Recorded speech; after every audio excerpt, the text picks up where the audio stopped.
Now, Christianity has its 13th apostle, a faithful witness to the love, mercy, and truth of Jesus Christ. How about you? Will you be the 13th apostle? Do not think that in that moment of indecision, you are wasting your time. Be a bit of love there, where you are, and you will amount to more than a whole army of God's cause. Welcome back, friends, to another episode of the 13th Apostle, where we explore the good, beautiful, and true of the Catholic faith and its church. This is Tom Caffrey with my persevering and indomitable co-host, Dan Duddy. How you doing, right, Dan? Tom, thank you. Persevering and indomitable. Thank you Now, so much. How are you? Take a wild guess as to why I said that. You're saying that to me? Yeah. Well, it's just you were why talking. am I guessing? Yeah, I don't know. You're feeling under the weather. Yes. But that's it. See, you're right there. But yeah, I think I might have some COVID working on me here, brother. But, yeah, we'll find out. We'll get through this because I'm persevering and indomitable. You are. Thanks to you. That's it. Not just tonight. All right. So we're real interesting, and I'd say especially interesting topic tonight. So, we have a 2,000-year history, and with countless examples of, with our tagline, the good, beautiful, and true. And we have those examples because of the relationship between people of the church and God. So, and it's especially true for those who chose to become disciples of Jesus Christ and were inspired to witness that discipleship, glorify God through their paintings, their music, think of Bach's Mass, and their writing. And I'd say, maybe no country has manifested more of those transcendentals than France, the eldest daughter of the church, but a lady who seems to have abandoned that relationship with the divine. But thanks to good people at Ignatius Press, in particular Susan Nutt, we came upon a gem. I would definitely say that, Dan, a gem of a little book by another daughter of the church, Madeleine Delbrêl, with her book of essays and poems, The Dazzling Light of God, a Madeleine Delbrêl reader. And here to help us learn more about the author and her work is another one of those good people of Ignatius Press, Thomas Jacobi, assistant editor at Ignatius Press. Welcome, Thomas, to the 13th Apostle. Tom and Dan, very happy to be here. Thanks so much for having me. Yeah, thank you, Thomas. Thanks for being here. So, as I began reading this book, I found myself shaking my head at the profound nature of Madeleine's writings and how her complex life. And it's like I think everybody's got a complex life because life is complex. As my theology mentor has said and used to say all the time, and I've carried on that tradition of, it's complicated. And Madeleine has a complicated life. So tell our audience a bit about Madeleine. You co-wrote the introduction, like a brief biography of her in this book with a couple other of your colleagues. And so tell us about her and why Ignatius Press wanted to publish her work, especially so long after her death. Well, I'll tell you a little bit about how I first encountered Madeleine Delbrêl. This was about 10 years ago. I was in my early 20s, actually, and I was just trying to I just come back to the church, and I was trying to figure out what it meant to be Christian. And I kind of just drifted for a while, found things I was interested in, then suddenly found myself kind of lost in the weeds with a bunch of theology, a bunch of controversy. I didn't know what was going on. And then somebody, by chance, a friend of mine gave me an essay by this woman, Madeleine Delbrêl, who lived in the early 20th century, first half of the 20th century. We'll talk about that in a minute. But she, it was called We, the Ordinary People of the Streets. It was just about a 10, maybe 15-page essay. Short lines. It was like almost like lines of poetry, like one sentence to a line, there'd be a paragraph break. And by the end of those 15 pages, it's hard to explain, but the whole way that I looked at the world around me changed. It was like a 180. There was like a total revolution in kind of my vision, my eyesight. And I felt like I saw things with a new depth, because what Madeleine Delbrêl does, so I'll tell you a bit about who she is. She was born in 1904. She died in 1964, 60 years old. So you look at that timeline, that's She's in France, and she lives through World War I and World War II. She grew up in outside of Paris, nominally Catholic. So her dad was her dad was an intellectual, kind of raised her, gave her a great sort of literary education. Her dad was an amateur poet who taught Madeleine how to write. But he lost his faith when Madeleine was a little girl, and there was a lot of tension in the marriage. So Madeleine, basically, after her first communion, they really never went back to Mass. She lost her faith. By the time she was a teenager, total atheist, militant atheist, in fact. And she threw herself into poetry. That was like really her main outlet. She loved to dance too, but that's something else that we'll talk about because it comes out in her writing. But she threw herself into poetry. And in fact, she wrote a poem that's excerpted in this book that we're talking about, The Dazzling Light of God, which is a collection of short clips of her writings from all across her lifetime. She wrote a poem called God is Dead, Long Live Death. I mean, is there more like, and she wrote it when she was 17. Can you sound more 17 years old than that? God is dead. Yeah. I hate you, Dad. You know, you ruined my life. But what's interesting about Madeleine Delbrêl is she was an atheist, but this poem is actually all about, she's like, okay, we know God is dead.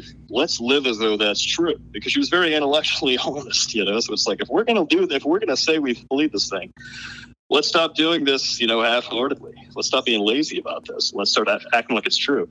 And she keeps saying that, scientists keep acting like they've defeated death because of all these advances in medical science. She's like, but you know what? They can't kill death. They can just kill certain causes of death, and you die in other ways. And so she realizes, this whole God is dead thing it's actually impossible to live as though that's true. And that's initially, and so by the time she's in her early 20s, she has this really radical conversion, happened over the course of a year or two, to Catholicism, partly because she met a young man who eventually she was in love. She and this young man named Jean fell in love. He became a Dominican. She was heartbroken, didn't know what to do, and she saw this light in him, and she saw this zest for life, which was something that she had kind of natural. She was a very energetic, joyful, sort of fun-loving person. And she had this excitement, this childlike sense of wonder. And she saw this in this young man. She's like, I want what this guy has. There's something so beautiful about him. They actually met dancing together. He winds up entering the Dominicans, and she realizes, like, well, what? I can't have him. And she was crestfallen. I can't have him. How can I still live with that same zest, now that he's gone? And she discovers that his secret was God. It was Jesus. And so she has this return to the faith. She meets a parish priest in her town. She'd actually moved to Paris by this point, big city of Paris. And she meets a priest. She gets involved in the European Scout movement, which is a Catholic kind of outdoor organization for young people. She winds up studying. She kind of can't figure out what to do with her life. She studies social work. She starts thinking about she actually studies nursing. She starts thinking about being a Carmelite. Becoming a Carmelite nun. She starts praying the gospel every single day. She's throwing herself into her faith, and she's finding all this life, but she doesn't know what to do. Decides she doesn't want to become a Carmelite. She discerns that what God's actually calling her to is to stay in the world, and that is so crucial to everything you read by Madeleine Delbrêl. To grow where you're planted, the site where God has placed you is the site of your holiness. Not some place that you invent in your mind is far off because you feel like I had to do something really extreme to please God. No, she decides, I'm going to stay here in France, and I'm going to bring the gospel, what I've discovered. I'm going to bring this treasure that I found. I'm going to bring it to the poorest of the poor. And who are the poorest of the poor for her? Like Mother Teresa, she knew it's not necessarily the people who are economically the poorest, but the people who have rejected God. So she decides, I'm going to move to a communist suburb called Ivry. And what's interesting is France wasn't communist run, but this town was. France, it's weird. France is very centralized, but they also have these very strong local governments. And Ivry is communist, and by definition, communism is atheist. It's their whole ideology. Right. It's it's a system without God, class struggle without God. And it's all just kind of instinct and animal nature. And so she decides, I'm going to go there and I'm just going to live the gospel for the rest of my life among these people. And she goes with a couple of friends. It's 1933, I think.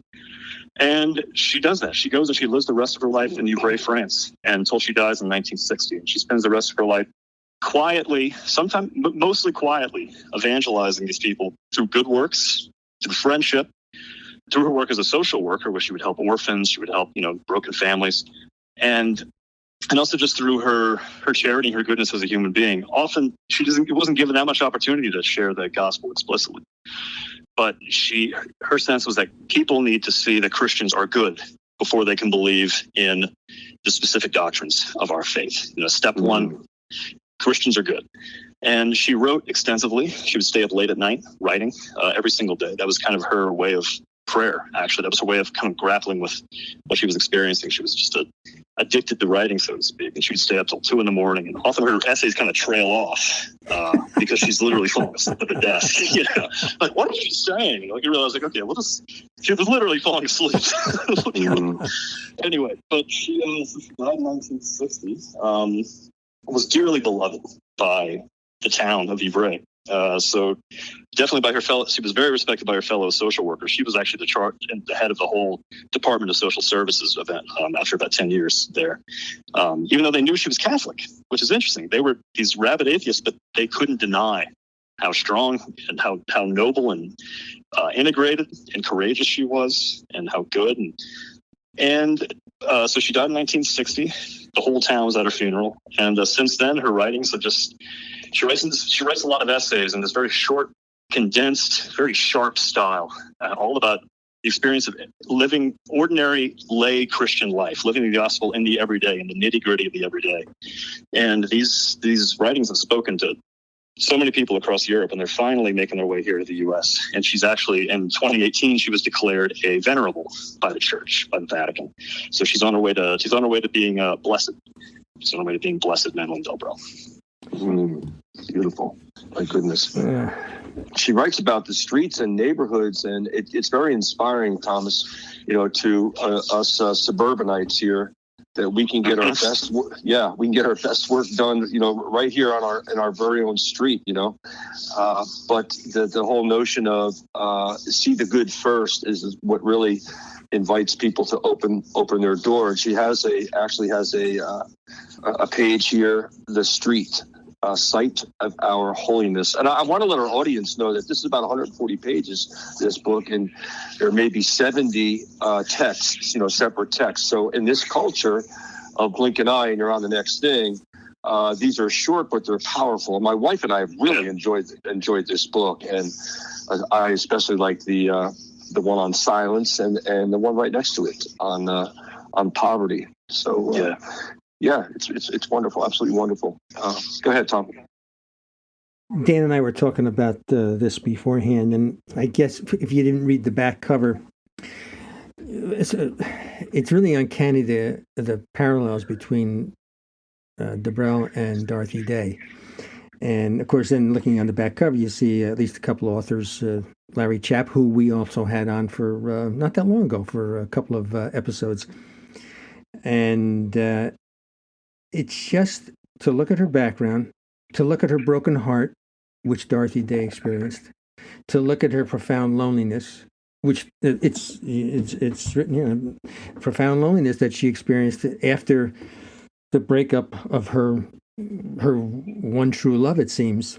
The difference is that the breakup that Dorothy Day had was with a man who wanted nothing to do with the faith, and broke up with Dorothy, even though,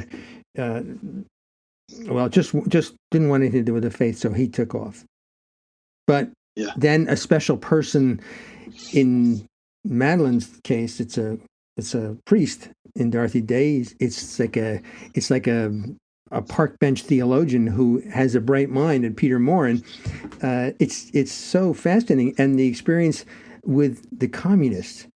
It brings me to the you mentioned intellectual honesty, and it made me think of the atheism, the intellectual honesty. Made me think of Christopher Hitchens.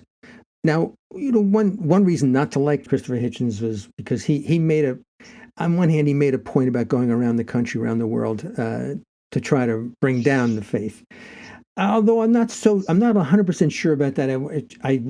I really wondered whether he was also testing those who say they believe and have a faith in God. That, okay, can you really explain can you really show me how you live this faith? And he said that if there is a God, And he's examined everything about the faith as much. I mean, he's a bright mind. He was a bright mind. And he said, God wouldn't want me if I was a hypocrite. If I said, well, I'm going to believe just for the sake of believing so I can get into heaven. So God gave me this brain, so I'm going to use my intellectual curiosity. And this is where I am right now. And of course, he never came to the faith. And then like Dan was saying, in your neighborhood, doing the work where you, like she says, where you are. It makes me think of Father Escriva, with Opus Dei, and making holy and sacred what it is you're doing in a day-to-day, moment by moment life. There is so much connectivity in our faith. It's overwhelming sometimes. And I saw it so many times in this book. Oh, absolutely. There's another short passage in this book where she's talking about how to live obedience as an ordinary layperson. What I love about her writing is that it's often just for lay people like us. People with families who have maybe like 20 minutes a day to pray. Seemingly, just because super busy. And she's talking about how do we live obedience. We're not under a superior. We're not directly under a bishop the way the priests are. How do you live it? And she says that we lay people, our obedience is to reality. It's the reality that God has made. God is the author of reality. We are obedient to God the Father, who is the one. She gives the example of a rattling bus window. I don't know how many of you take the bus to work, but I have. And the rattling window, the screaming baby. Are you going to say yes? Are you going to say yes to that? Laugh it off with a sense of humor? And say, yep, I accept this. This is my life. Or are you going to become bitter and angry and start cursing this reality that God's made? That's how we live obedience. And she gives an example: the key gets stuck in the lock. Things like that. Do we say yes? Do we see it as an invitation to rejoice with God, to make a little joke? Do we accept? Do we laugh at God's joke? Or do we just flip out and just start cursing up a storm, and just ruin the rest of our night and then be angry with our wife for no reason? I love that because it shows us that the little details of our lives in suburbia, they matter immensely, actually eternally. They have eternal significance, all these tiny little details. Which is not to say that God is a micromanager who's asking us to do very, very tiny little particular things all the time, because we're free, made in his image. But he wants us to say yes at all times. She loves to say that God can do, we just need, she says, little bits of charity. We can just do one tiny little moment of love, or of hope. If that's all we're capable of, one tiny little fragment of love, God can do the infinite with that, And that is one of Madeleine's, that's really one of her key insights, I think, that she repeats over and over, is God can do the infinite just a little bit. And that's true of prayer, too. She says that prayer, in one of the essays in this book, I think it's the one called Our Deserts. No, it's not Our Deserts. So anywhere we are, God is there, too. Yes. And she says that, our prayer, our retreat to the desert, which is our time of solitude with our beloved God, can be 5 metro stops at the end of the day. Translate that into our times. It can be it can be 5 interstate, 5 freeway exits at the end of the day. That one little moment of silence. If we go into it with great longing, God can do the infinite with a little bit of prayer, and he can bring grace to the world through us, Wow, what a consolation it is to read that. Oh, yeah. I don't know if Dan raised his hand. If I were next to him, I would have raised his hand with mine, because when you talk about the key gets stuck in the lock, and then, next thing you know, a dish goes flying or something just doesn't go right.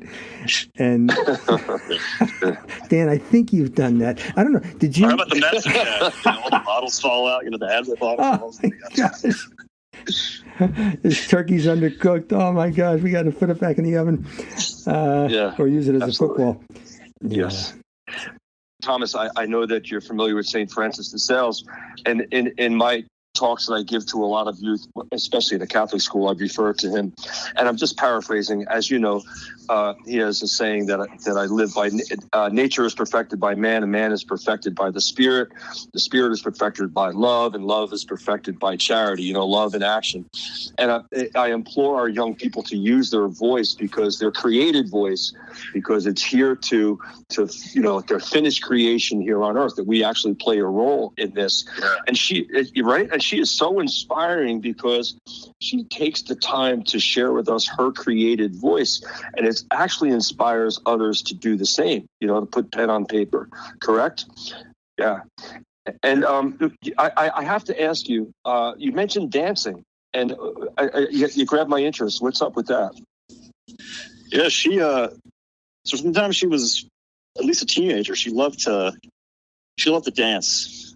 She liked ballroom dancing, and that was, as I said before, that was how she met this young, soon-to-be Dominican. Jean Medieu is his name, and they spent all night kind of ballroom dancing together at this get together for young adults. And she wasn't a believer. She didn't believe in anything at the time. She was an atheist. But they both shared this great joy.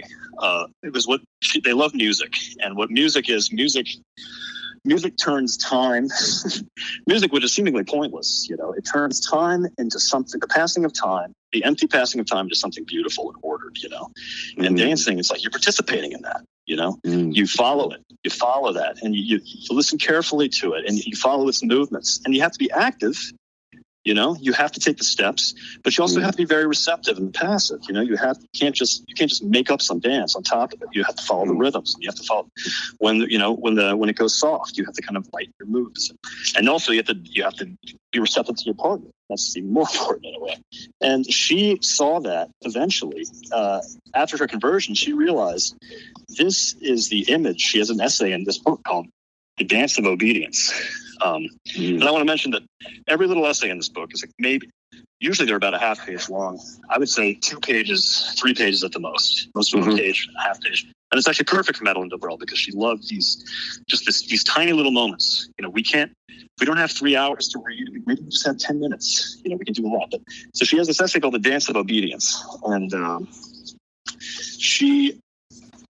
here is the last. I'm not going to read the whole thing, but I'll tell you what. I'll read a poem that immediately follows "The Dance of Obedience." That's about the exact same thing. Here it is. It's called "Make Us Live Our Life." Just make us, Lord. She's talking to God.